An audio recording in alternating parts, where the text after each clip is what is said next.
Warning, the following is my opinion. You may disagree completely. You can let me know in the comments, but it is just my opinion. It's also 100% accurate. Well, hello there. My name is HW, and thank you so much for watching Tone Junkie TV. I got something big to talk about today. Tone, guys, listen. It's a lie. It's all a lie. All of these videos, all of the gear, it's a lie. All right? I'm going to break your head right now. It's a lie. They're lying to you. The pickup manufacturers, the pedal manufacturers, the amp manufacturers, it's all a lie. Or is it bananas and chicken? I will explain. First up, we don't put ads on these videos ever, these style videos on the channel. So if you want to support HW and these sort of hot take videos and the podcast, you can buy HW a coffee at the link down in the description. Enough of that. Listen, HW, what are you talking about? Tone is a lie? That doesn't even make sense. Let me explain. Because I am like you. I am one of these guys who they get on the internet and we just look all day long. What's the new boutique pedal? What's the new amp? When I was young, I lived with some roommates for a while, and I had this one roommate. He's a financial advisor now. I don't know why that's important.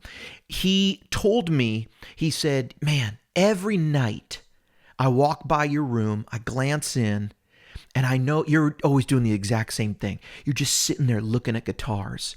And now I look back and I'm like, that was my research. That was every single night. You know, I'd pick up the phone. My girlfriend would call me. Hey, you want to come over? I'd be like, I can't. There's a new hot thread on Harmony Central, and I got to read through it. I mean, it's already on page like 47. I mean, these guys are finally going to decide which is a better PAF, the Duncan 59 or the DiMarzio, whatever. You know what I'm saying? All this nonsense. And then you got guys jumping in here like, you guys got to hear the Jason Lawler, the Imperial.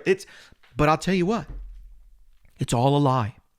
It's all a lie because I spent the years looking. I watched every YouTube demo. I listened on my phone to YouTube. Before YouTube, I listened and I was there. I remember I bought the books. I read the books. I did everything.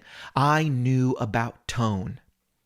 And then something happened in my life. I started making Kemper profiles and I started getting really into vintage gear. And now if you guys know me and you watch the channel, you know I own maybe I own 40 amps right now. 30 are like vintage amps. 30 of those are vintage. Maybe I don't have a ton of pedals, but I've been buying a lot of vintage pedals. This has sparked my interest in vintage pedals lately. Maybe I own 20 pedals and, maybe half are vintage pedals, but some vintage. Sometimes I'm just talking about 80s stuff, right? Or a Klon, right? It's not really vintage, but it's that kind of thing. I own a lot of old speaker cabinets and I own some old guitars. Look, here's a couple 60s Gibsons sort of right next to me right here. That's a Trini Lopez and that's a 335. And they're wonderful.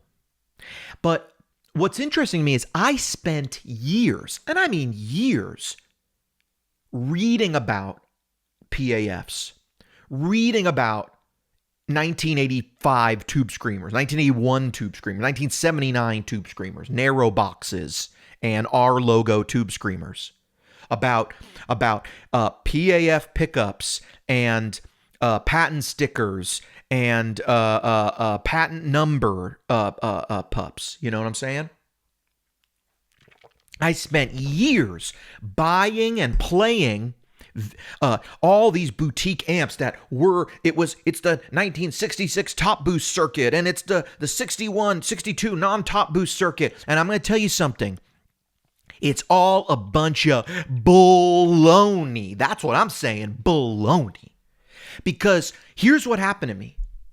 I had nice stuff. I played Morgan stuff. I played like Hayseed 30s. I played a bunch of let's see, what else is like a Vox matchless stuff. Those aren't really Vox clones, but you know what I'm saying? I've played all these boutique things that are like, oh yeah, it sounds like the best Vox you ever heard on this channel, and then it does this other thing on this channel.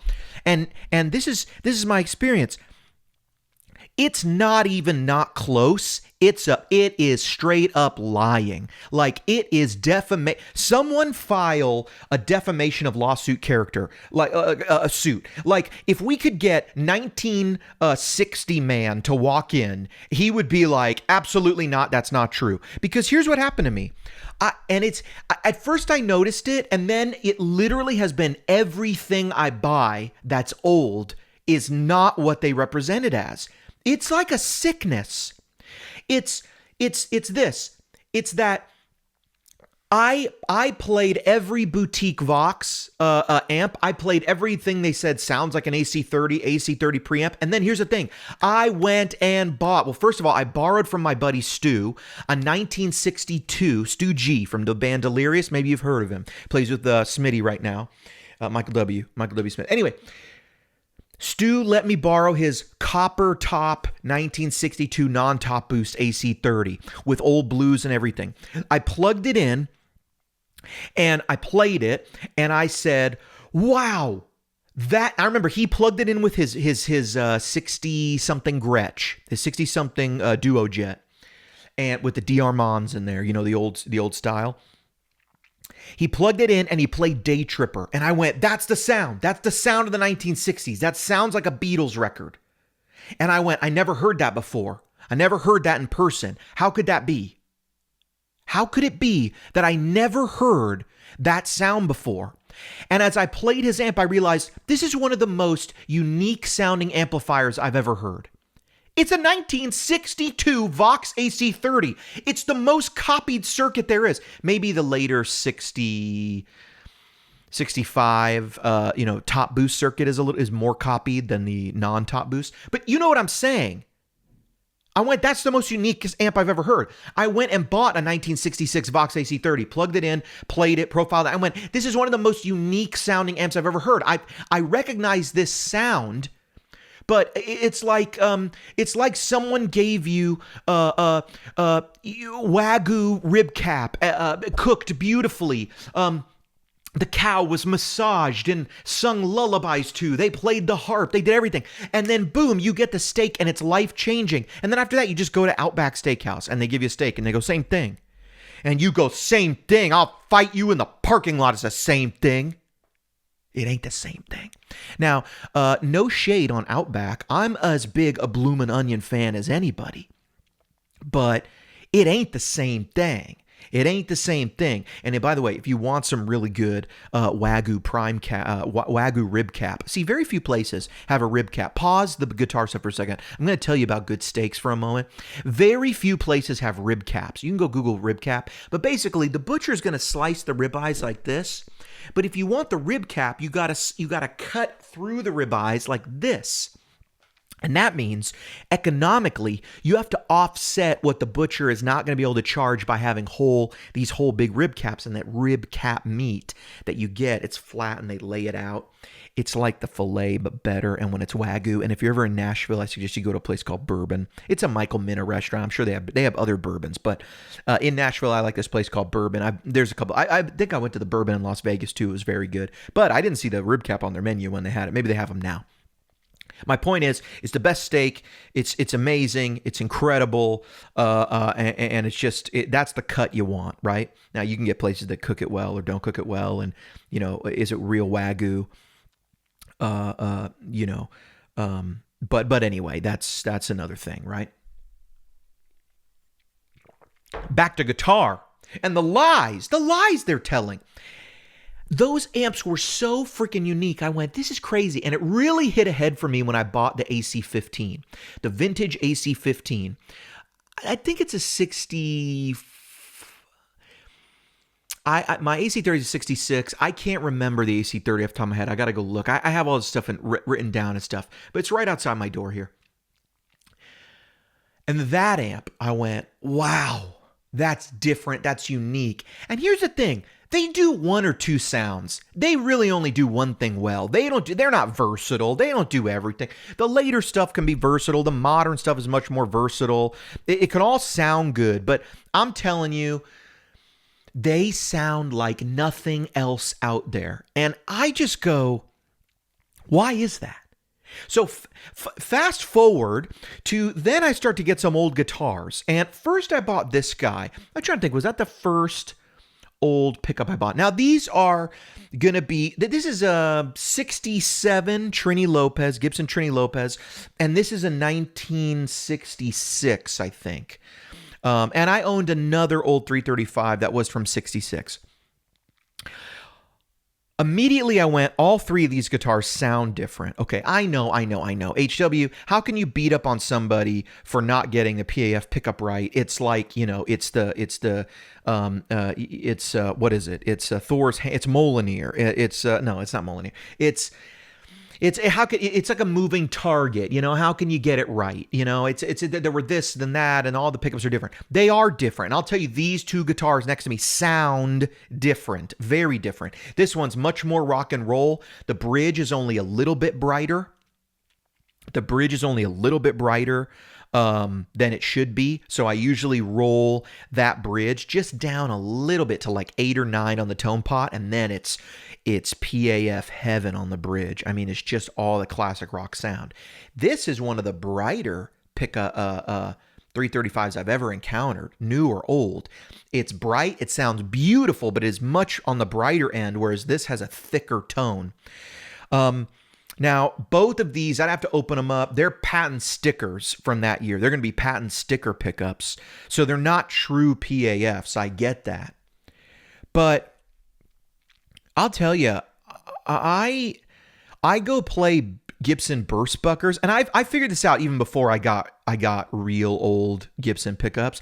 And there's two things. First of all, I don't even know what year Gibson started doing it, but they didn't make neck and bridge pickups, right? There's no such thing as a vintage neck PAF or a vintage bridge PAF. They made Gibson humbucking pickups. That was it. PAFs, patent stickers, patent numbers into the T-tops. There was Gibson humbucking pickups. That's what they made. They didn't have a neck and a bridge spec. You made a pickup, we put it in the neck, we put it in the bridge. The idea was a different spot on the guitar has a different sound. It wasn't until later that a lot of these things, it was Grover Jackson. No, it was not Grover Jackson. The Groove Tubes guy. It was the guy Grover Cleveland? Is that a president? I don't know. It was one of these guys. He owned Groove Tubes, and he came up with matching tubes. Like, he was the guy who goes, I should probably grade these tubes and see how they go. Which then puts in perspective for you. Every amazing recording that you think of, like Clapton, Hendrix, guys, they didn't even match the freaking tubes. Like, the tech put in 2 tubes, and then he would look at the reading, and if they were off, they were off. But as long as he sort of got them close to the spec, they were close to the spec. But this whole idea that, like, we're going to take 2 tubes that read exactly because we don't want anything more than a 1 or 2 milliamp variance between the tubes didn't exist. Which means all of the classic recordings, all of the tone that you go for is an amp probably with a larger variance in tube amps, in power amp tubes than you would accept today, or than any tech would accept today. Hey, food for thought, maybe mismatch the power tubes and see what happens. I mean, I don't know how much, but maybe. You get one a little colder, one a little hotter. Is it going to last long? I don't know. I don't know what that's going to do exactly. It's going to affect the sound, and it might give you some of what you're looking for. I got no idea. But Gibson pickups, I started noticing just from playing 57 Classics, Burstbuckers, Lawler Imperials, to this, to that. I started going, wait a minute. I know that they made all sorts of different pickups, but what are we after here? Like, some of these are crazy different. Like, I started playing like Burstbuckers and stuff, and I started going, this is the most like weird mid-rangey kind of thing. What is that? Why is it like this? It doesn't even sound. And then the 57 Classics to me just don't sound like a humbucker. They just sound like weird, like someone remembered what a PAF sound like in their head. I mean, hey, if you like them, you like them. But anyway, I got these old guitars and I quickly realized I've never heard anything that sounds like these. I've never heard anything that sounds as good, as complex, as even in the variances. I would say each one of these pickups has qualities that are the same, but they're just brighter and not as bright, and they're very different from each other. But it really feels like this. Over here is like a fine whiskey made in like a Buffalo Trace, fine whiskey or something. Over here you have like a fine scotch, and then literally someone hands you like a I don't know, like a bottle of Sousa tequila, and they're like, yeah, same thing, made from like vegetables or grain or something, and you're just like, what? You just gave me a plastic jug of a different alcohol. This is not the same thing. Like, my palate can tell these apart. And at that point, I just go, look, hey, Gibson, you won't even lay out what is the 57 compared to a Burstbucker, compared to a custom bucker, compared to this pickup or that pick. And it just makes me go, you don't even know what you're going after. You literally just put names and words, and it's just marketing fluff. You won't say, hey, our custom buckers are a little brighter to simulate some of the brighter pickups we had, the neck pickups, or our burst bucker is this. How are you even saying, like, they won't even tell you, oh, the burst bucker, I know they got burst bucker 1, 2, and 3. Okay, so they do that, but they don't even tell you what they're going for. Like, what did you model the neck pickup of your set after if the pickups you used to make were the same? Did you look for pickups that were a little more scooped and so they sounded great in the bridge, and then you look for things that were a little hotter and less bright, and maybe that's what you go for in the neck? Or I switch those two, neck and bridge, but you know what I'm saying. Is it a little more scooped in the neck so you get a little more high end? Is it a little fatter in the bridge? You don't say, because you're not a student of the game like I am. You know what I'm saying? You're not a student. I call them, I say it's a lie because I don't get the feeling that they're doing what I'm doing and they want to discover and find the thing and really explain, like, man, these PAFs, here was the magic. And if you just said, we go after this kind of thing in the neck and this kind of thing in the bridge, and that's why, and the custom bucker, it compared to the burst bucker is a little more this way, and we did that because we found this guitar that did this, and some Les Pauls are a little more like this and some are a little more like this. They don't do that. They just give you a bunch of marketing jargon about stupid, whatever, the hide glue but it's just BS, man. It's just BS. And then I go play like a burst bucker, and I just go, this doesn't sound like the old ones. I play the old ones. It doesn't sound like that. So I digress. Then I go forward, and I just bought something that I've been meaning to buy for a long time, right? I've owned a bunch of pedals, and now, truth be told, with the Quad Cortex out, I started buying some pedals because I'm like, let me capture some of these pedals and put them up on the QC app. If you don't know, the Quad Cortex is like a competition to the Kemper, and it can capture pedals, and you can put those pedals in front of captures of amps or models, whatever you want to do, right? So I buy some old stuff, and I bought this and that. I went and bought an OG Tube Screamer, not a narrow box R logo or anything, not a narrow box with the R logo or anything. I buy an 84 Tube Screamer. I'm sorry, it's an 81 Tube Screamer. So it's very early. The circuit should be the same. There shouldn't be any difference in the circuit, but it has like the wider box, the traditional box that they reference now. The narrow box was only made for a little while. I plugged in that Tube Screamer, and I fainted. My wife found me hours later. They brought me to the hospital. I did a whole checkup. Doctor came in and said, "You got baloney-itis. You found out some baloney's going on." And I'm like, "What?" And he was like, "Huh?" And I was like, "Yeah." And he was like, "What?" Anyway, and I go,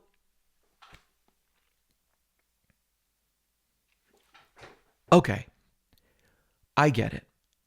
The Vox, it's got old speakers. It was made for old tubes. I get that maybe all the clones out there, they just don't quite sound the same.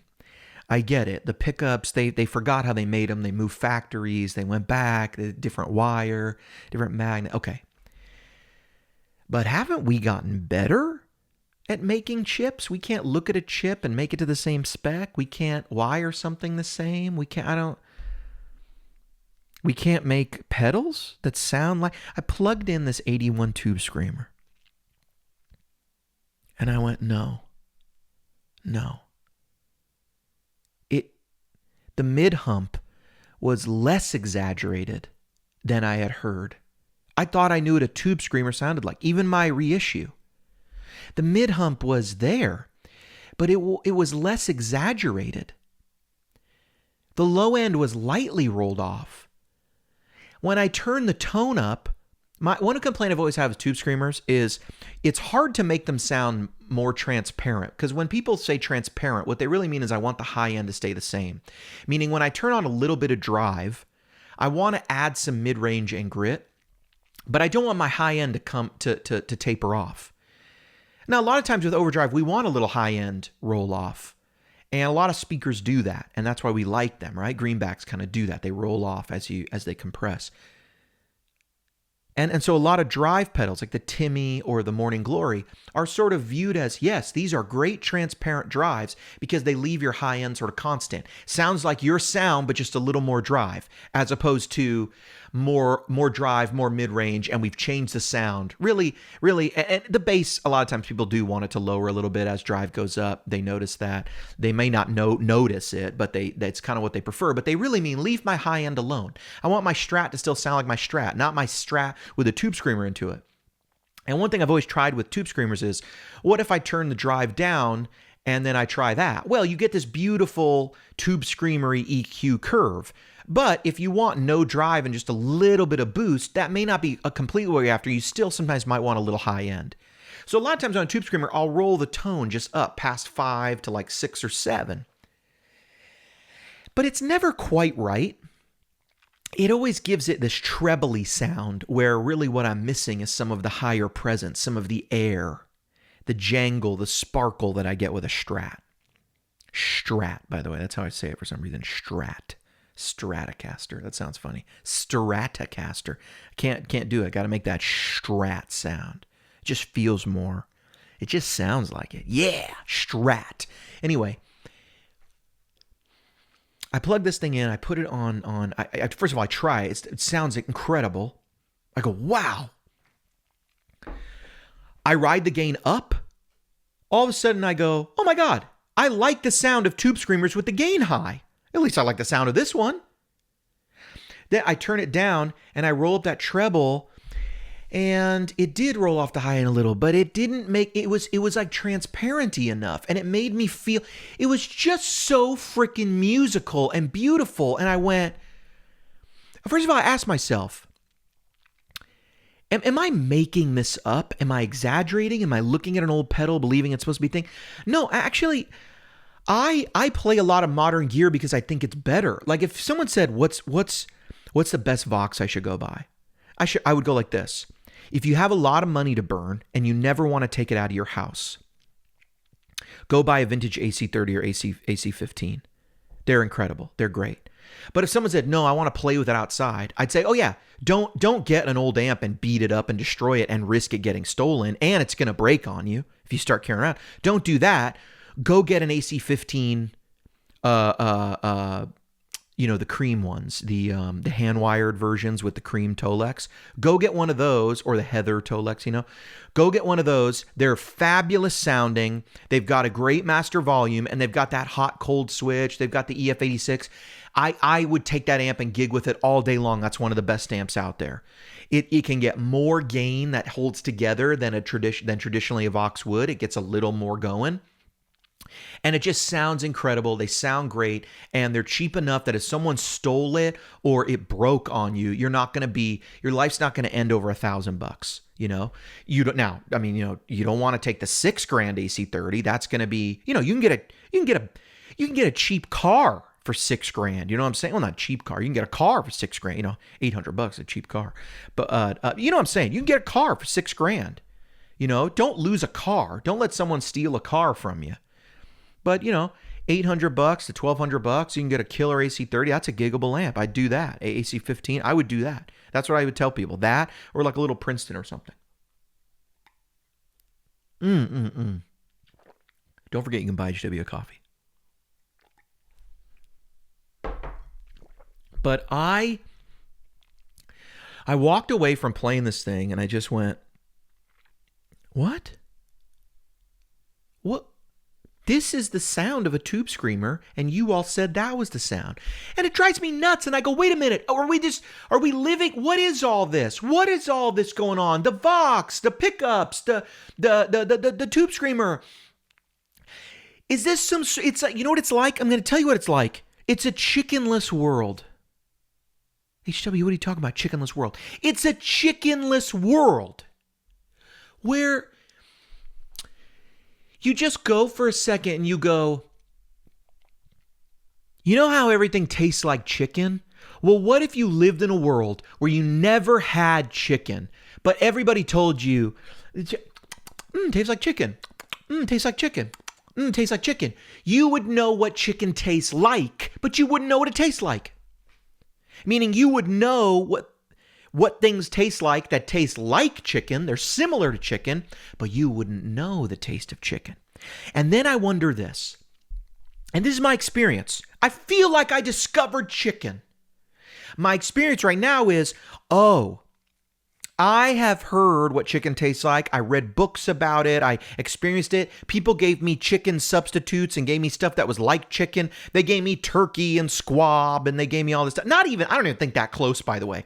It's like people gave me turkey and quail. Well, squab is pigeon. Is that further than quail? Quail tastes a lot like chicken. I don't know. Maybe they gave me rabbit. You know what I'm saying? Which rabbit's pretty tasty, by the way. Maybe I had duck and turkey, and then one day I get the most beautiful rotisserie chicken. I'm talking the $5 chicken that they put in the front of the store that they lose the money on. The rotisserie chicken that is a lost leader. It's to get you in the store hungry and buying food because you smell that rotisserie chicken. You go, Mama, get me a rotisserie chicken. And well, while we're here, we better get that stove top. We better get some corn. We better get some mashed potatoes. And we better have ourselves a dinner. I want that rotisserie chicken. And now they made all the margin on the sides and whatnot. You bought all this stuff. Pretty soon you realize, you know, my chicken dinner is now $50, and the chicken was only $5. How is that possible? I don't know. But they do it at Publix. They do it at Costco. They do it everywhere. Or you go into a place and they got that good fried southern chicken, crispy on the outside, juicy, tender on the inside. You go to Nashville, you get that hot chicken. Hot chicken, you know what I'm talking about if you're from the South. You get that hot chicken with all the spices, all the stuff in there. It is good. Someone gives you that. You've had turkey and everything. You will bite in this thing. You will go, oh my, what have I been missing? This is chicken. Or imagine you never had, and you know what? Maybe because turkey's so close, that's not the best example. Maybe the better example is bananas and banana candy. Y'all ever taste a banana? Don't taste anything like banana candy, but if I gave you a banana Laffy Taffy, you'd go, banana flavor. No, it ain't. No, it ain't. You ever had a banana? It don't taste like that. It doesn't taste like that at all. Bananas don't taste like banana flavoring. I don't know where they're getting this banana flavoring. And banana flavor is it's a nice flavor. It's a delicious flavor. But somebody get me some banana pudding made from real bananas and then do it next to Jell-O banana pudding. And you'll be like, I'll be honest with you, this Jell-O banana pudding does not taste fresh or like bananas, but it is more delicious than bananas. That's the truth. Except in this example, we have been told that banana pudding is what banana tastes like, and then we eat a banana, and it's way better. This is the banana-less, chickenless world. Tone is a giant... This is it. I'm going to leave you with this, because this is really the best example. Tone today, right? If you are a consumer and you don't go buy vintage gear, and here's why I say it's lies. Maybe it's not lies. Maybe it is lies. Maybe lies is too harsh. But at least it's a giant game of telephone where Seymour Duncan heard the PAF in this guitar, this thing, and he said, this is what the pickup sounds like, and he did it. And then he made another model, right? And then someone else made it, and then he told the machine how to do the spec, and he told the wiring guy, no, the wire's got to be like this. And no one's been at the original thing. It's a world where, like, Josh Scott and, I don't know, that guy, Mike Matthews, and I don't know, the Electroharmonics guy. You know what I'm saying? That's Mike Matthews, right? Anyway, it's a world where they have an original Tube Screamer and they go, yeah, let me tell you what it sounds like. And let me show you what it sounds like. Oh, yeah, that sounds like it. But the message gets lost a little bit. The pickup one is big. The AC31, I just think that's lazy. I think, honestly, to me, what I notice, people are like, oh, yeah, Matchless sounds like an AC30. Matchless amps do not sound like AC30s. They don't. They do not sound like vintage AC30s or 15s. I've owned every Matchless amp with the exception of, like, the Super Cobra, the Super Chief. I've owned the Cobra, the Chief, the DC-30, the Avalon, the Lightning, the Spitfire. I've literally owned almost the entire. I have a Laurel Canyon out there and a 9 watt with attitude. See, you never even heard of that amp. I have one. They only made a couple of them. They were for Japan. They're not that great, to be honest. I'm going to sell it if you want it. Check my Reverb store. If you, hang on. My point is, I know the Matchless sound. I'm not like, oh, HW, you're such an amazing guitar player. No. I've just played a lot of stuff. Live in Nashville. A lot of people own stuff. I play a lot of stuff. I'm obsessed with this stuff. I just go play a lot of stuff. You can hear on the channel that I've played, owned, profiled a lot of Matchless amps. It appears to me that any boutique amp that doesn't sound like a Fender and kind of has some breakup and has mid-range, they go, oh yeah, Voxy. So it's like overdriven with mid-range, oh, pretty Voxy. It's like, that's not what a Vox sounds like. It's not what a Vox sounds like. It sounds like my buddy Stu G has this Westminster amp, and it has like a top, it's called like a high boost, or it's called boost high or something switch. And you turn it on and you're like, oh yeah. They kind of try to do a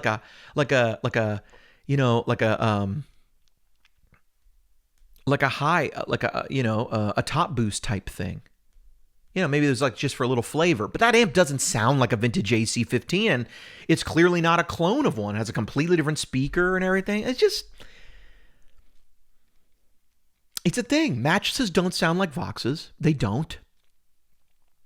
Like fight me for it. That's what I'm saying to you. Tell me a DC30 sounds like a vintage AC30, and I'll just go, no, it doesn't. No, it doesn't. No, it doesn't. No, it doesn't. It has a high cut. And that's where we leave it.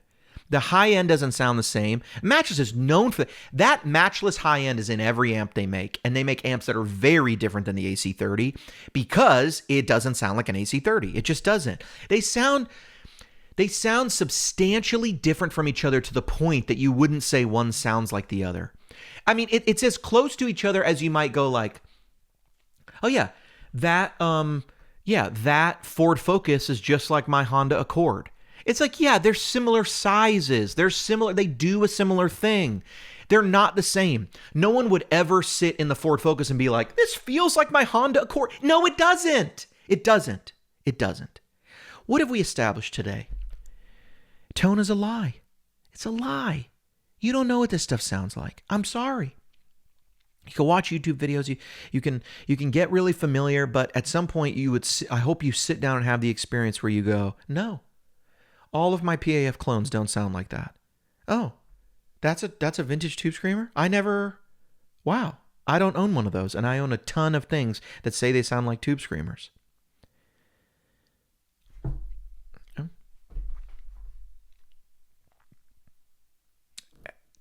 And HW, what do we do with that information?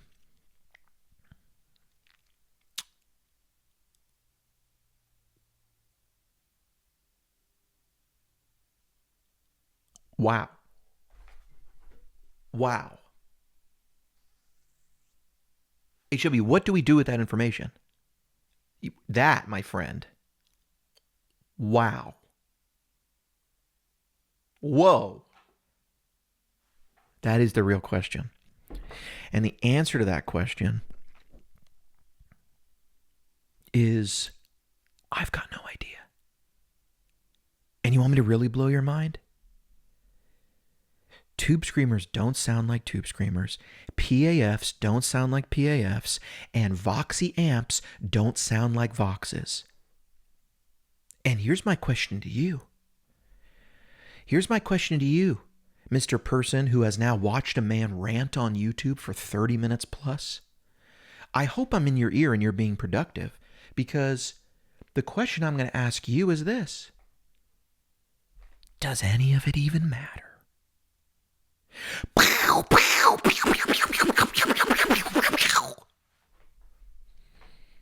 That's how I feel right now.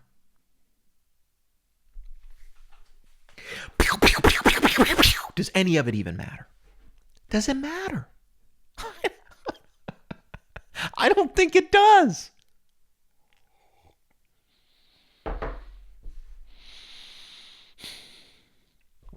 It doesn't matter. I think the real question is, does it sound good? I've been HW. Thank you so much for watching Tone Junkie TV. HW out.